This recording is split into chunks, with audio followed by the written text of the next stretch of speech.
I am the B3, and this is the Republic Stud Show. Hello everyone, it is Republic Studs, and today we are talking to a new up-and-coming viral sensation LEGO YouTuber, the B3. For those who don't know, the B3 is running a YouTube channel. I think he has around 40-something thousand subscribers right now. His most recent video was one that caught my attention. It was a Muppet-related video. He built a Muppet skyscraper, and he's doing really well on YouTube. He's one of these new amazing viralized creators we've been talking to a lot of recently, and I want to talk to him about everything. So first, hit that subscribe button. We're going to dive right on into this. Remember to give the podcast special ratings on whatever you're using, Spotify, whatever. And yeah, so, hey man, how you doing? I'm doing all right. How are you? I am fantastic. I'm really excited to be talking to you. So I've been like loosely following your channel for a little bit, but I want to get the full story. I want to get how this came to be. You'd start back when you got into LEGO. You could start back when you started YouTube. Just the floor is yours. I want to hear your story. Yeah, so I will start where I got back into LEGO because it kind of plays into our YouTube story here. So I'm going to grab one set, actually. Go for it. This was my first LEGO set. You may recognize it. It is a rescue helicopter, and there was that big meme 2 years ago. They're like, "Oh man, it's falling." Yes, exactly. And I had no idea that, all this time I had this set that became a viral sensation. So that was actually our first video, or first LEGO video, I should say, to actually get some traction. I made a video just building the set and talking about it a little bit. And I got 200,000 views or something. Yeah. So, that's really where we got started. Like, oh, LEGO could be something, an avenue to go down with YouTube. Because before, our channel was really everything. And I should say, first of all, I'm saying we are a lot because it's not just me who runs this channel. Mm-hmm. It is my brother and my sister. Our name starts with B. There's three of us. The B3 is where we got the name. That makes sense. But, yeah. Yeah, at first awesome. It was just a hodgepodge. I think we liked Studio C at the time, so we did, like, sketch comedy, just funny little short things. Mm-hmm. Or debatably funny shorts. Debatably funny. Yeah.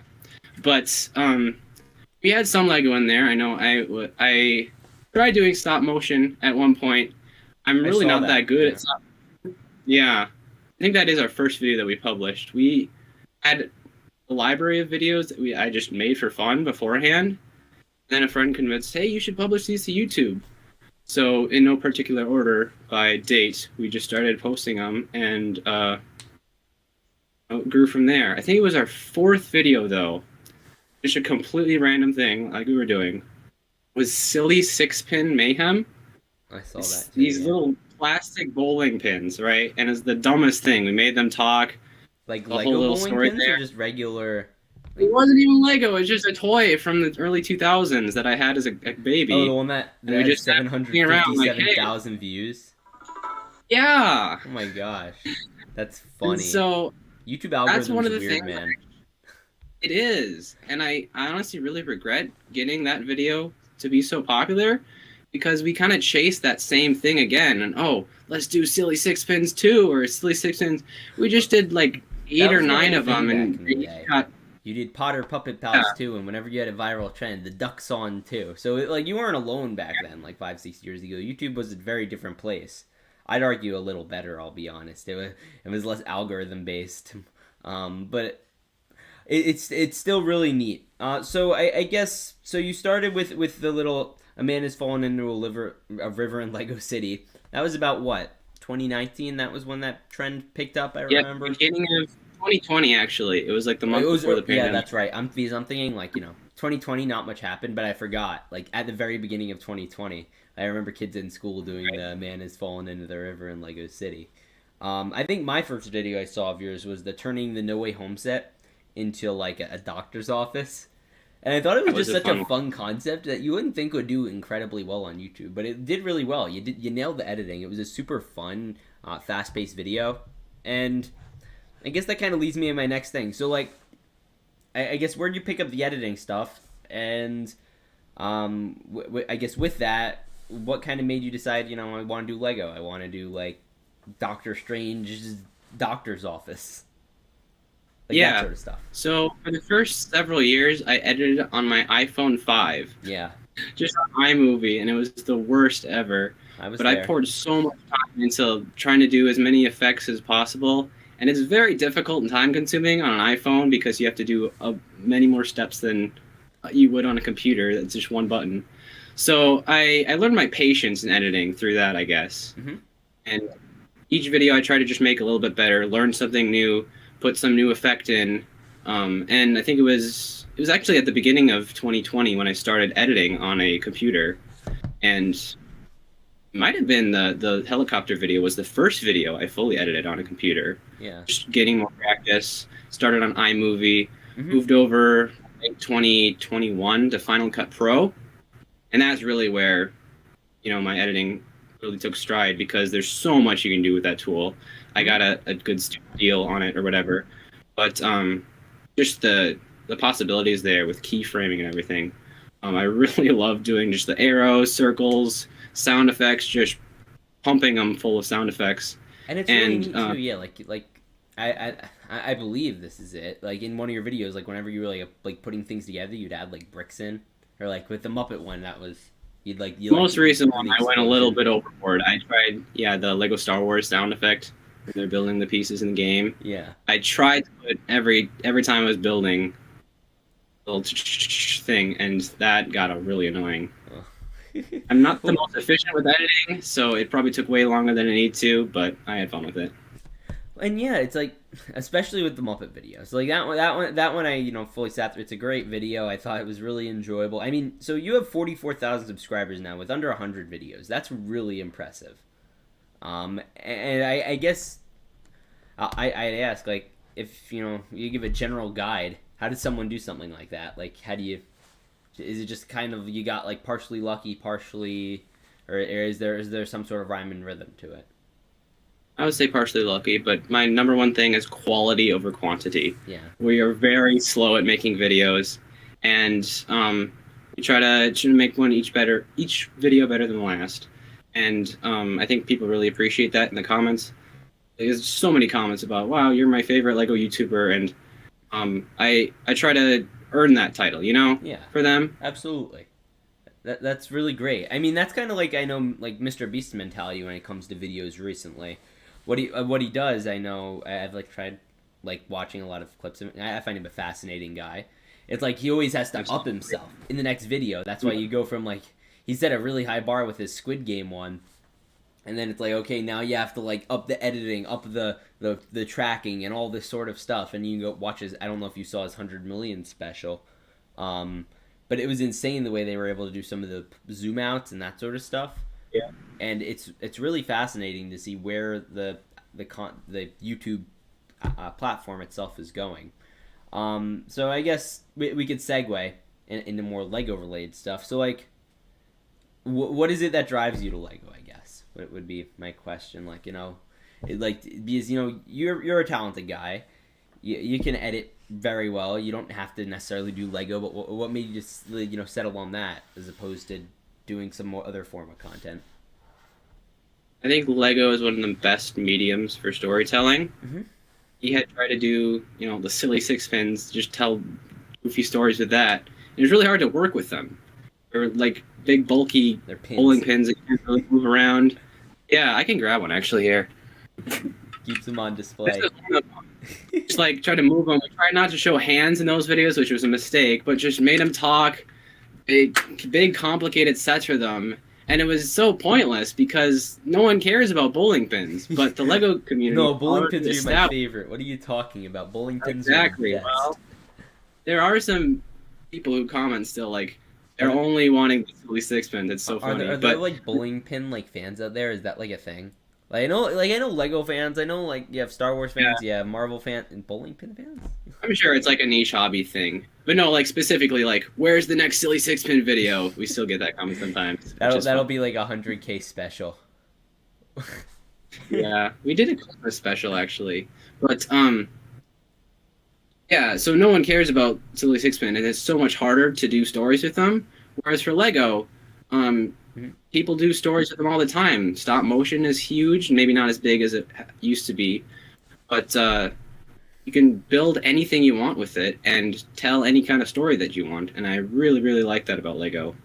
All the different types of minifigures, you can tell so many different jokes. I love the jokes and the puns. Oh, the Muppet one was so good. And like, you brought up pretty obscure references to the Muppets, too. Like, I appreciated that. Like, because, you know, I'm a hardcore Muppet fan, so I thought it was great.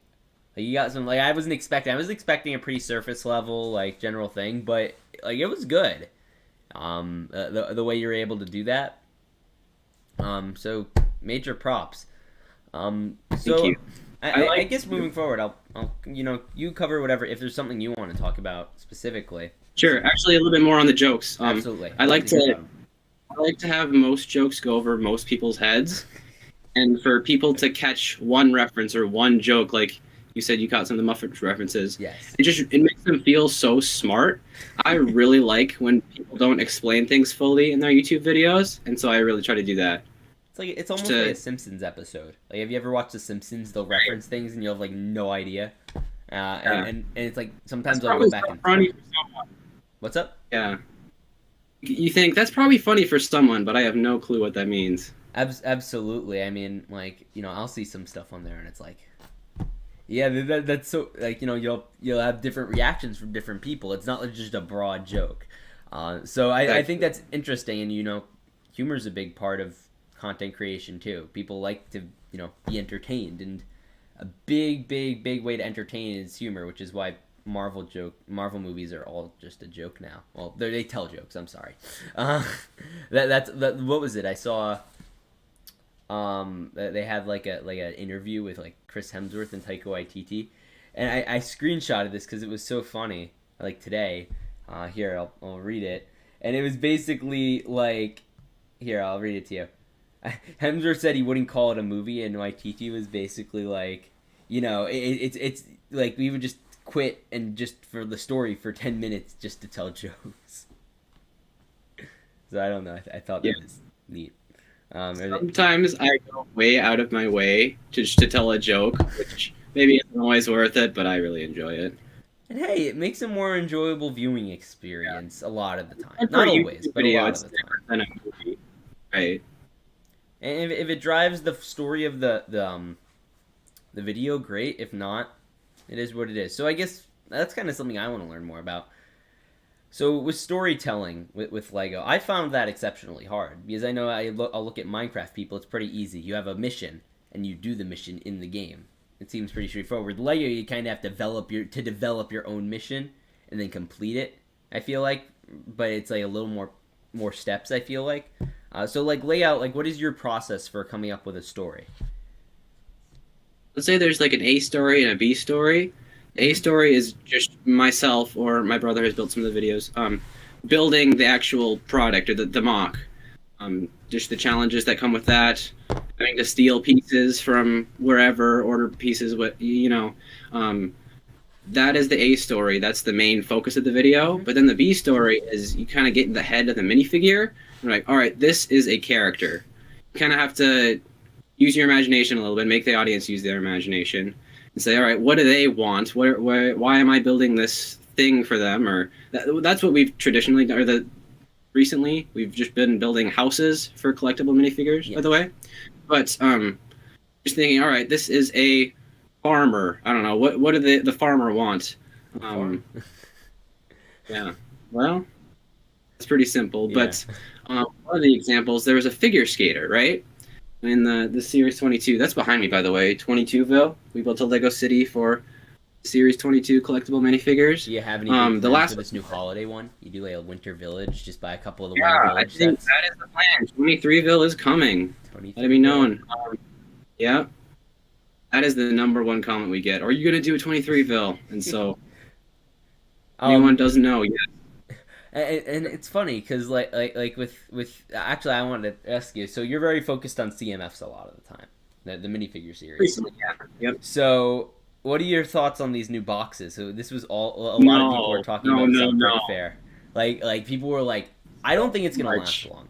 I think they're doing it because they want to be environmentally conscious. Then the sales numbers are going to be awful for this series, and then they're going to have and then they're going to be like, oh well, actually we found a new environmentally safe way to do plastic bags, and it's just some sort of random excuse to bring them back. What do you think? Look what happened in the video where people were tearing open the boxes. Really? Peeling the parts. That's what I've heard. I don't know anyone who actually wanted video, so I mean. There's that. No, I've seen pictures of store shelves just trashed because people were trying to feel or try to open. You can't really feel a cardboard box, which is the whole problem. Feeling the plastic bags has become so iconic.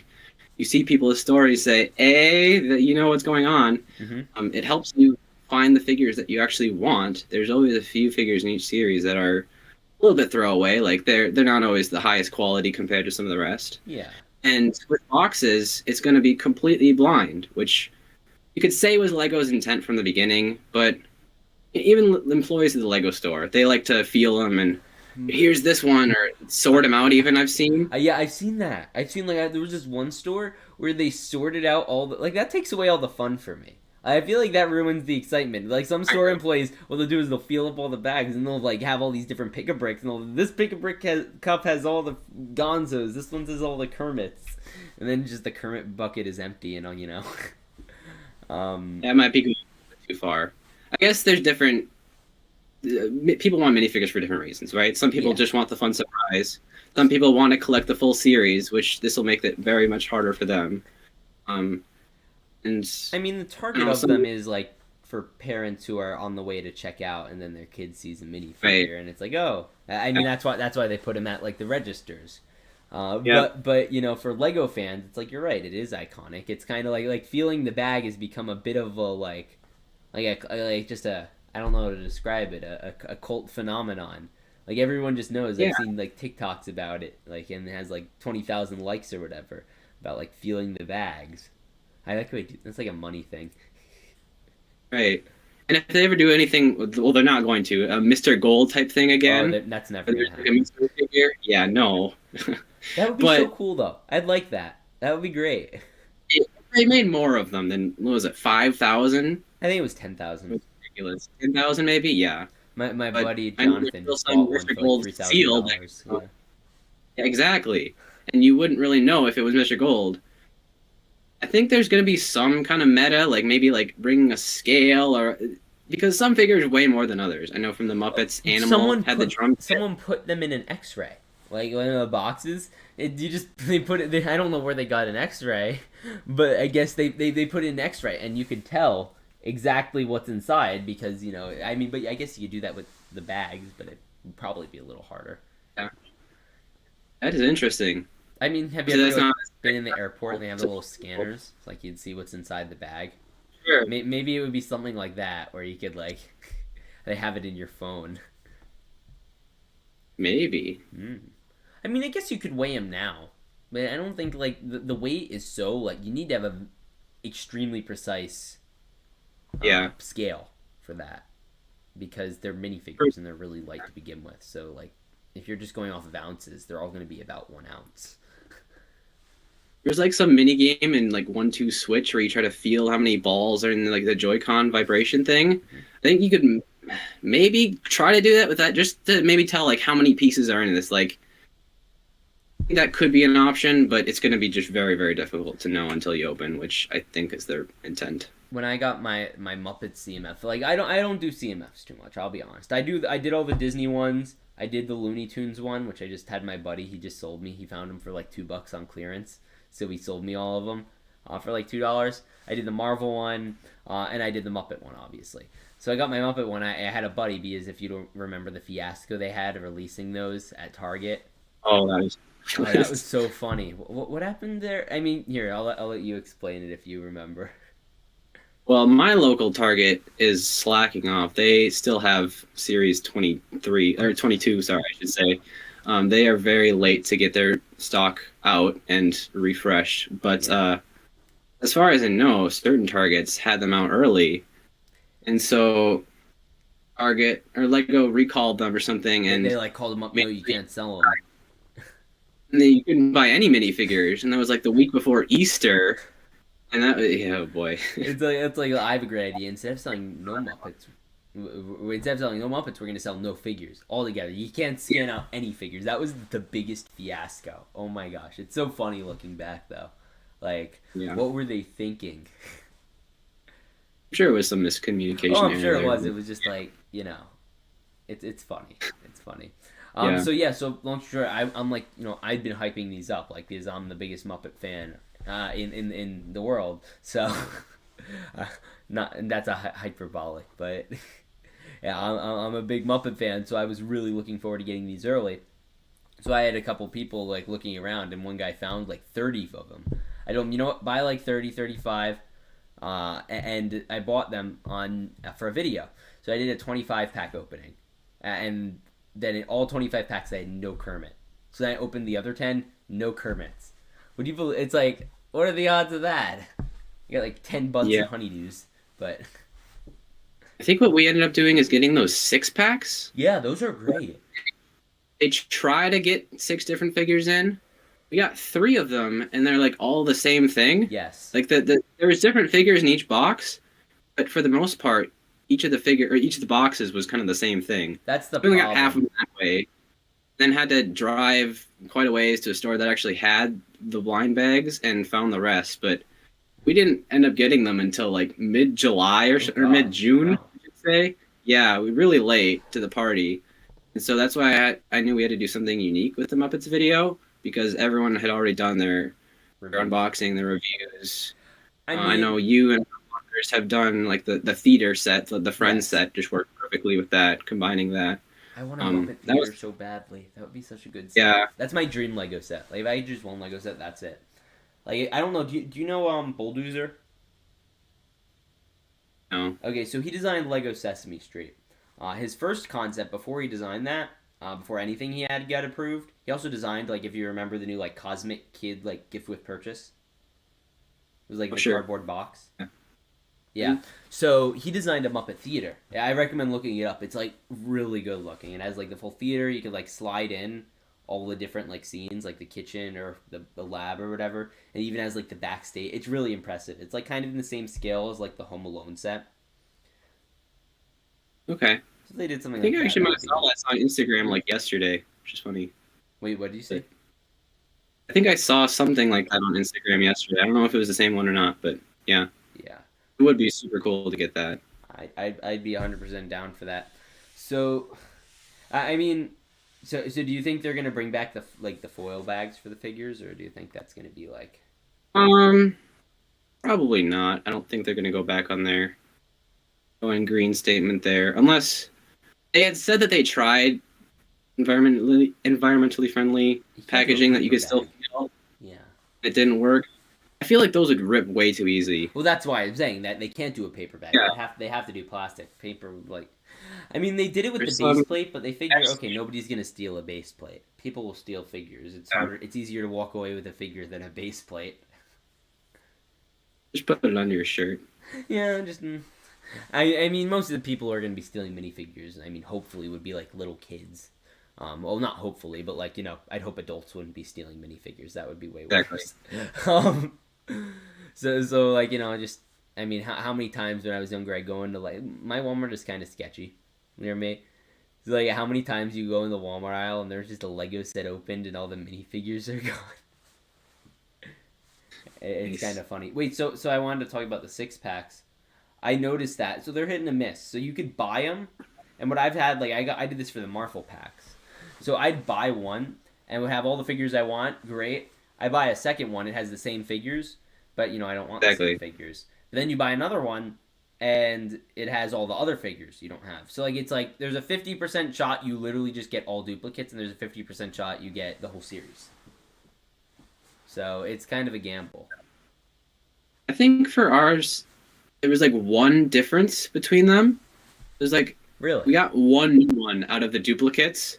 But then again, we're able to feel them because they're in bags, and we were able to return all the ones that the 3, right? So we returned one pack that had just 6 different ones in it. Yeah. That we had dupes of. So I mean, I got lucky. So the bag I opened it live on a video. The Vision was missing his cape.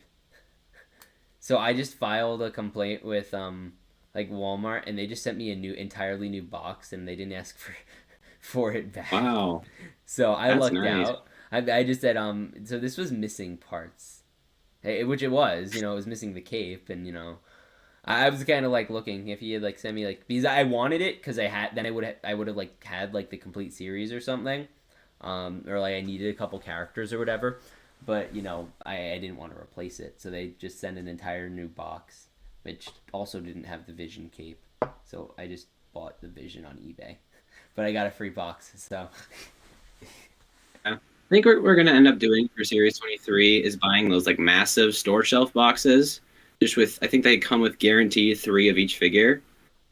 One Yeah. that'll be easier. It's a little bit spendier, obviously, but we have some ideas that we could use 3 of like nutcrackers and an army, or Yes, 3 reindeer absolutely. That and would be great. something. Yeah. I mean, the So snowman. It's a nice looking CMF. Like it's yeah, I'm not a huge fan of the costume figures. you're not a huge So fan. not really. I don't It, like the big cutout faces. I really like the gorilla from Series 3, I think it yeah, was, where it looked like a gorilla. But like the when it just has a massive face hole in the middle. it was It's cool. It was cool when they were a novelty. Like I remember it was a right. big deal when they had the hot dog. Like when I was younger, the hot dog was like, oh, Yeah. that's so cool. And then they did a corn, like whoa. But now they Mhm. just kind of overdid it, where now all the Yeah. figures are costumes. So I Yeah, and fully it's get what too you're many. saying there. Like it was neat when it was Yep. like once or twice, but now it's just all the time. Yep. And I said this in our Pepper video, but what are you gonna do with the costume piece other than have it as a figure? I know that's why people get the figure, but with so many other figures, you can make custom figures that You use like the different parts interchange in it. creative ways. Yeah, that's a good Right. point actually. So And like you'd mix other and than match. yeah, I've seen people suggest that you could do it as like a restaurant sign or something, but it's really not Yeah, no, good. it's impractical. And you Yeah. have the hole in there too, so it's not like you're just getting a nice hot dog or a nice turkey or whatever. You're getting. I like the turkey though. I think the turkey's kind of funny. The turkey is um, one of the best ones. I like the turkey and the snowman out of Nutcracker's this not bad coming. either. I think the Nutcracker was good. I mean, it's a solid looking CMF relative. Like from I don't follow CMFs too much, but like from what I watch like Just Too Good every now and then he'll talk about them. And what they're doing, from what I could tell, what they're doing now is they just do a lot of gender swaps of other figures they've done in the past. Oh So yeah. if they had like a Yep. female horse rider, now they're doing a male horse rider. Or if they had a male knight, now they have a female knight. And it's like, oh Yep. wow, you're so creative over there. Right. And when they're doing this many, well, they switched it. It used to be 16 figures per series. Now it's only 12. They used to have only one unlicensed series per year, but now it's 2 for this year, I guess. So they're Well, gonna run I out of guess ideas this one eventually. is get. I think the reason, honestly, they're doing this one early is because they have all the holiday figures, so they want to get it out before the Right. holidays. But chances are And next that year makes there's sense. just going to be no unlicensed themes, unless you count like Unikitty or one of those more like your video, or if they were to do something like that. Right. Because it would be nice to get it back to the number matches the year. No, yeah, Because no, I heard that complaint. I'd be up for that. That's why I think next year just don't do any. Come back in 2023 that would work. or Yeah. 2024. Yeah, It would certainly give us a break to not build another city right away, which would be nice. at this point it's more of a what haven't they done. And my one thing, I'm like, what would be cool? You know Peanuts, like Charlie Brown and all them. Oh, yeah. I thought that was like gonna be one that they were gonna have. I was kind of shocked that they ended up doing that, because remember there was the time where people didn't know this was gonna be series, I guess 23. If you remember that, so people thought, oh, that's gonna be like Peanuts, or they're gonna do the Office set extension pack where they have all like the Office characters in a CMF, which I made sense to me. I was shocked they put that many figures in that set. Yeah. Those are really nice figures too. Like the expressions are spot on. I think they did a good job for the amount, like with the quantity of figures. I don't think they honestly look the best. Like I think they could have done better, but I understand why they didn't want to spend a lot of money on that. They wanted just to make sure you had all the characters, as opposed to like, because a lot of them just have none of them have leg printing. It's just all the face printing and torso, and that's about it. From what I could tell, and like some of the face expressions are all right. Like they did Dwight good and they did Michael pretty good. But like Angela, like how did they not give her short legs? That was like the biggest disappointment. Hey, have you seen The Office? Well, no, not really. Okay, so there's this running joke about how she's always like short. It would have been funny if they gave her the short legs. Was all. For that, it's easy enough to say, oh, you can just do that on your own. Yeah. You know, I guess not everyone has short legs, but it's not the worst thing in the That's world. funny. I mean, like someone was bringing this up, and I think Just Too Good was bringing this up. In the scaling with minifigures with Lego, it's like they'll do Princess Leia, and they'll make her really tall. So Carrie Fisher's was short. She was like 4'9", like 5'5", like 1'5", and then Joe Pesci is like 5'3". But they gave his character in the Home Alone set like the little midi legs, and you know Princess Leia is really tall. Yeah. That's one thing I've really appreciated is like the mid-sized legs that bend. Yes. I think that gives a lot of variety into figures. But they're fantastic. Yeah. No, they're great. I'm sure it's a thing where Princess Leia has always been tall in Lego, so they just kind of want to keep that consistent. Yeah. But I get where that's coming from. Yeah, no, I mean you don't have to have a universal consistency. It was just kind of a funny point, like you know, like the scaling. I mean, even in Star Wars, it's out of whack. Like technically, Princess Leia is taller than like some other characters that they've given short legs in Star Wars. So it just like it's a weird situation. Like you'll have and you know it doesn't really matter that much. It's a Lego minifigure, but still. But Peanuts would be cool. I feel like it'd be a lot of bald heads, kind of, because they don't have that much hair in the comic. Who would be? Peanuts minifig series. Yeah, Peanuts. Oh yeah. They would have to be molds. Like if you remember the Powerpuff Girls, it would probably be like. Sure. But yeah. I feel like, I guess they did Porky and Petunia in Looney Tunes, and those are both pretty bland, bald heads, but like Charlie Brown and Linus, I don't see very much difference in their head shape or size. Yeah. Like Charlie Brown's they use the bigger, same mold for sure, relatively speaking. It would be, you know, it's funny because when I heard someone like put that out as an idea, I went on my counted. So who are all the main characters? And I pulled up a picture, and there's like 12 of them, like precisely almost. Really? Here, okay. So it works. Here, 1 second. I want to Charlie Brown characters. Here, so I'm gonna need you to hold up fingers for me because I want to know. Characters. I'm looking this up on my phone now. I don't have someone to help me with this. So here. So we have Charlie Brown, Snoopy, Lucy, Peppermint Patty. Here you're counting. Linus, Sally, Woodstock, Franklin, Marcy, Pigpen, Schroeder, and then Violet you could do. Or you could do the red hair girl. Or you could do like one of those guys. I don't know who the other ones would be. But like, you know, you have a solid lineup there, all the main characters. It would be good. You could get great accessories. Woodstock would be massive, though. What would... Woodstock would be good. Woodstock, the yellow bird? They did Tweety Bird. I guess they did that with Tweety. Yeah, it'd be the same thing almost. Yeah, I mean, would I prefer him to be a little mold? Absolutely. But with the Muppets, I would have preferred, like... Okay, why couldn't you have thrown... People were saying, oh, you can't do multiple characters in a single bag because of licensing and blah, blah, blah. They did Camilla. They did Beethoven, which technically is an extra character. Really? And they put Scooter on the computer, so I don't see why they couldn't have just done like a mini mold of like Rizzo or Pepe. I get Pepe. That probably should be a full minifigure, but you could have done a small Rizzo. Yeah, and those are a little bit more complicated. They did like a... Yeah.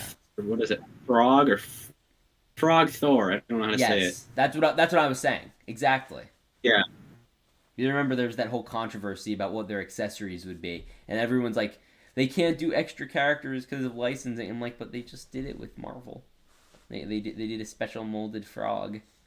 So yeah, I mean, other than CMFs, is there any like area of Lego you happen to like a lot? Like, you know, just poking.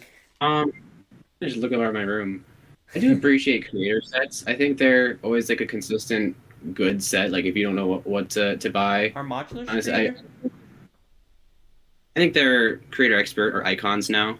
Yeah. I don't actually have any modulars.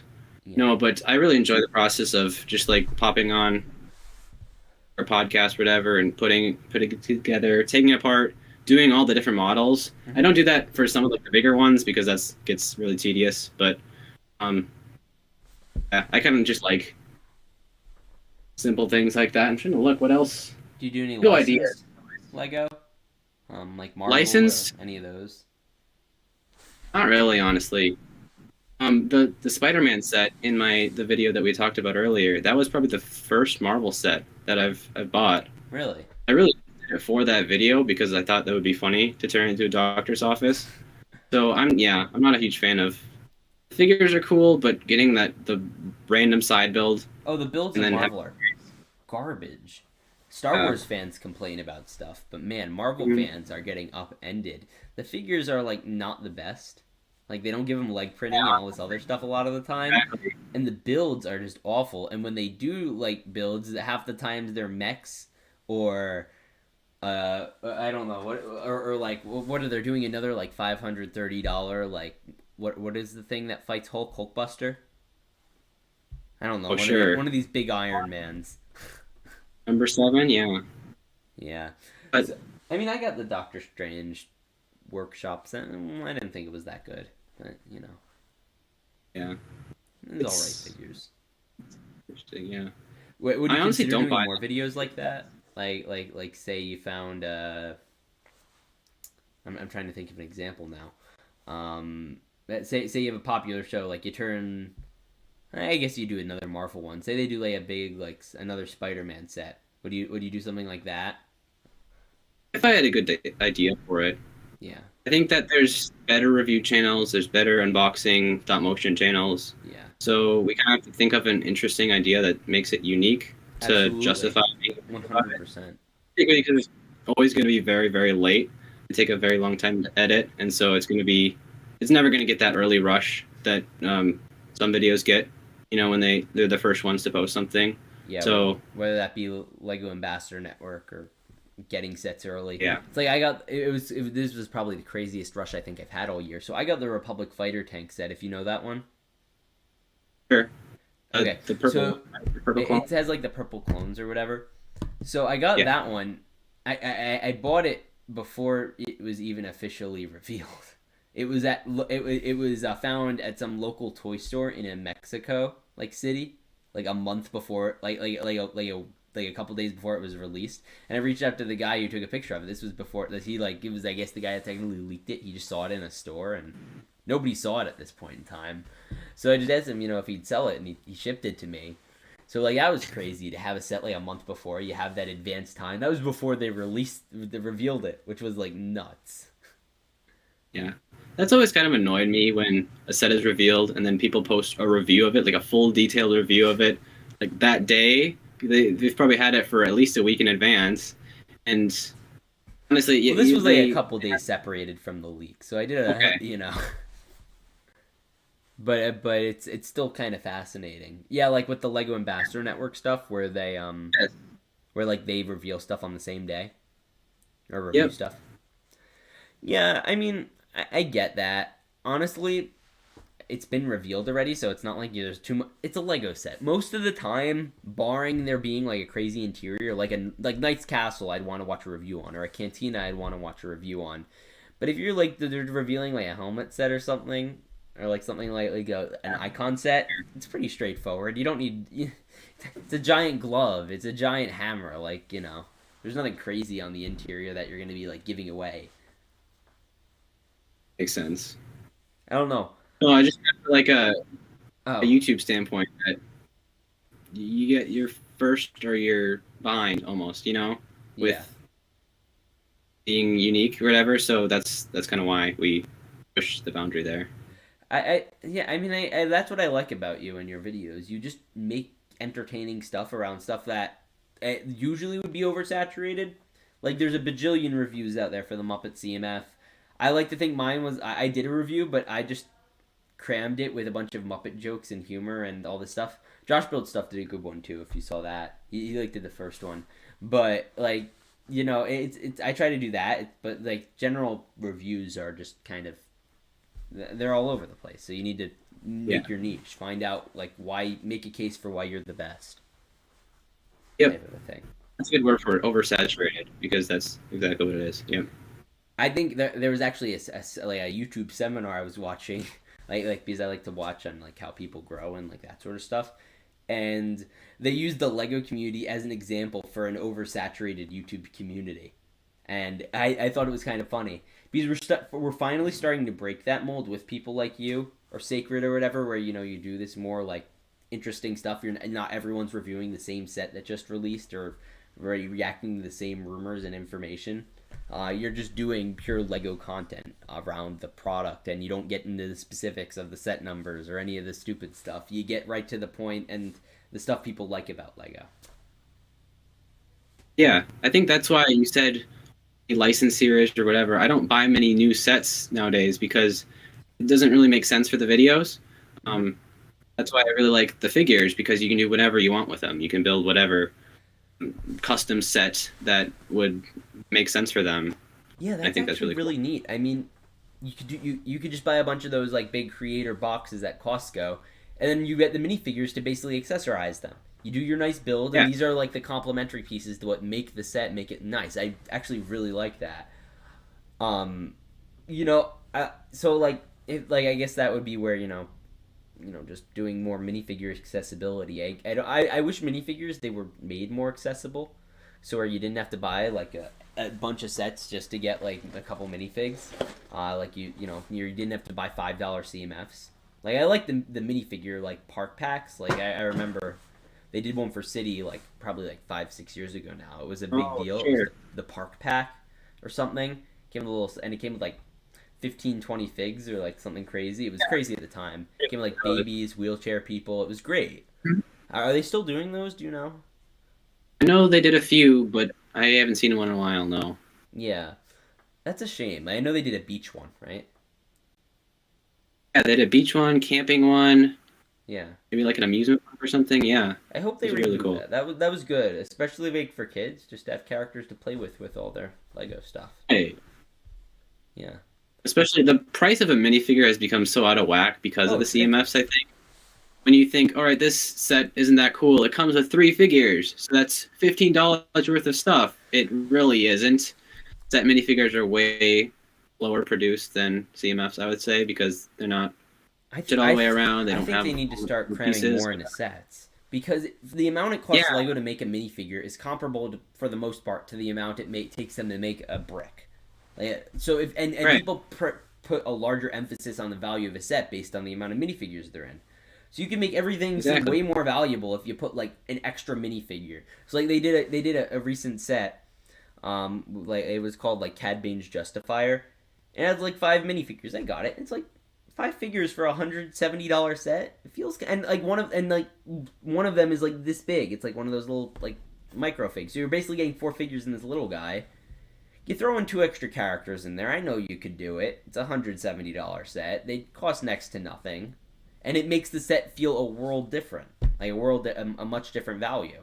So I fully get that they should be making them cheaper, because it might devalue them a little bit, but Lego's not selling them on the aftermarket.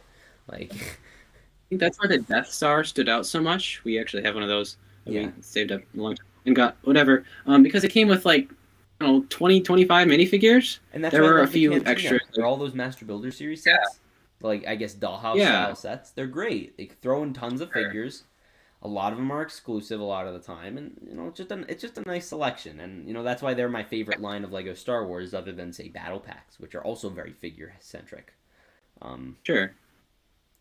So I guess my final thing is, you got any future plans with your channel? I mean, you're trucking along. Do you have like subscriber goals, video goals, any future ideas with it? Yeah. I'll reveal the next video that we're making. It's a Lego Minecraft video. Ooh. Seen that do very well on other channels. So I have a really, I think, unique idea to go with it that no one, I think, has done yet. So that should be really, really fun. I have way too many Minecraft sets I bought for that. But in terms of subscribers, it'd be nice to hit, I think we're going to hit 50K sometime soon. That's awesome. Yeah, maybe 100, I don't know. Depends on how many videos we can get out. Maybe 100K by the end of this year. Really? You think you do it? Weird. I'm going for 100K by next March. That's my goal. I just hit 50K, and I'm like, awesome because now I'm closer. It's like that weird thing. You're closer to 100,000 than you are to 0. So now it's like it's full steam ahead. Yeah, that's cool to think about. Right? Isn't it? It's a weird psychological thing. Like I am further away from 100. Like it's a weird psychological thing. So finally, before we tune off, where can people find you who are listening or watching or whatever? Yes, our channel is called the B3 or the B3. It's kind of annoying to type because that is a letter, but that's our channel name. We have an Instagram. It's even more annoying to type, the _B3 _, and that's really the only place we post consistently. We have a Twitter that I never use, so good. Don't go that's on Twitter. I have one. I don't use it either. I like every now and then I'll use it to write like a hot take on Lego Star Wars to screenshot and post on Instagram. Oh. But other than that, it's not a good one. No, I don't stay on there for any prolonged period of time. It's a wretched hive of scum and villainy. All right. Well, it was really nice to talk to you. Everyone, remember, rate, subscribe to the B3. They're great. And I'll see you all in the next one. Peace out. Stay awesome. All right. And yeah, that is about it.